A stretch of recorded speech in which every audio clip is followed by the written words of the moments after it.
गंगा मैया की जय, गंगा माँ की जय। आज আমরা মা ছেলে ঘরের মধ্যে একা, কারণ ওর বাবা ঘরে নেই। যেহেতু আমাদের তিনজনের পরিবার, তো তিনজনের পরিবার থেকে একজন যদি কোথাও চলে যায়, কেউ কোথাও চলে যায়, তাহলে ঘরটা একদম ফাঁকা হয়ে গেছে। তো সেই কারণে আজকে সকালবেলা উঠে আমাকে আমার ছেলেকে রেডি করতে হলো।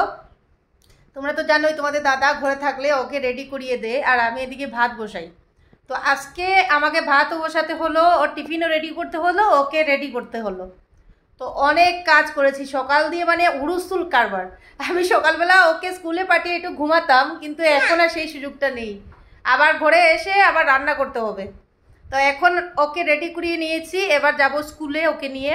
আর সকালবেলা উঠে কি কি করলাম সেটা রেকর্ড করা যায়নি, কারণ একা মানুষ তো, কাজ করব না ভিডিও রেকর্ডিং করব। তো সেই জন্য এখন আমার ছেলেকে নিয়ে যাচ্ছি স্কুলে। তো এখন ফ্রি আছে, অনেকটা সময় হাতে আছে, তাই ভাবলাম তোমাদের সাথে একটু শেয়ার করি। তো এই যে আমার ছেলেকে নিয়ে চলে যাচ্ছি স্কুলে, খানিকটা স্কুলের সামনে চলে এসেছি। আর ওর বাবা থাকলে তো স্কুটি করে নিয়ে আসতো, কিন্তু আমি তো স্কুটি চালাতে পারি না, তাই আমরা হেঁটে হেঁটেই স্কুলে আসলাম। বেশি দূর না, আমার ঘর থেকে 5 মিনিট লাগে ওর স্কুলে আসতে।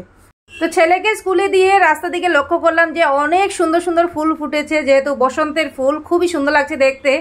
তো তোমাদের দাদা ঘরে থাকলে আমি ঘরেই চা বানিয়ে, আর সকালবেলার ব্রেকফাস্ট আমরা ঘরেই করি, কিন্তু তোমাদের দাদা ঘরে নেই, তাই ভাবলাম বাইরে গিয়ে চা আর এই যে প্যাটিস নিয়েছি, পনির প্যাটিস। এটা কিন্তু খুব ভালো লাগে, গরম গরম সকালবেলা আসে, আর চায়ের সাথে কিন্তু এই প্যাটিসটা খেতে দারুণ লাগে। তাই বাইরে এসে এই চা আর প্যাটিস দিয়ে ব্রেকফাস্টটা করছি।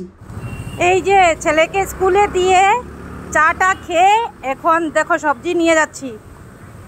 সবজি খুবই কম ছিল, কি রান্না করবো বুঝে উঠতে পারছিলাম না, তাই সবজি কিনলাম কিছু। এখানে অনেক সবজি আছে, এই জীবনের প্রথম আমি সবজি কিনলাম।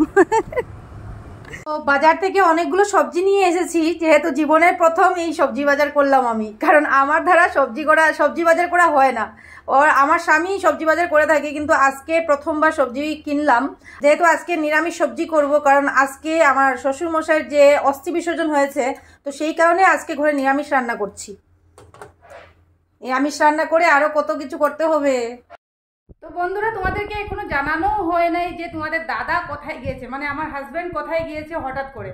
তো উনি গিয়েছেন আসলে গয়া, আমাদের হিন্দুদের তীর্থস্থান গয়াতে গিয়েছেন, কারণ আমার শ্বশুর মশাইয়ের যে অস্থিটা রয়ে গিয়েছিল, সেই অস্থিটা বিসর্জনের জন্যই গয়া গিয়েছেন। আর এদিক থেকে আমাদের শিলচর থেকে, মানে আমার আসাম থেকে আমার শাশুড়ি মা, আমার যে বাসুর আছেন, আমার দেওর আছেন, তারা কিন্তু যাচ্ছেন। আর এই দিক দিয়ে আমার স্বামী যাচ্ছেন, দিল্লি হয়ে যাবেন গয়া। তো সেই কারণে উনি গিয়েছেন। আমি এত ভয় পাই, তাও আমি তোমাদের দাদাকে কিন্তু পাঠিয়েছি, কারণ আমি জানি এই লাস্ট কাজ, এই হলো শেষ কাজ, আমাদের শ্বশুরমশাইয়ের হলো এই শেষ কাজ। তো সেই কারণে আমার স্বামীকে আমি পাঠিয়ে দিয়েছি গয়াতে, যাতে কাজটা সুসম্পূর্ণ করে বাড়িতে ফিরুক। আর তোমাদের দাদা গয়ার তীর্থস্থানে গিয়ে অনেকগুলো ভিডিও ক্লিপ নিয়েছে, যেগুলো তোমাদের সাথে আমি নিশ্চয়ই শেয়ার করব। এই ভিডিওর মধ্যেই আমি দেখিয়ে দেব তোমাদের দাদা কি করছে গয়াতে, ঠিক আছে? তাহলে দেখো। তো এই যে এখানে তোমাদের দাদার সব ভাইরা চলে এসেছে, আর এখন ওরা গঙ্গা নদীর উপরে নৌকোতে বসে আছে। আর এই যে অস্থি বিসর্জন করা হচ্ছে, এই মুহূর্তটা তোমাদের সামনে তুলে ধরলাম।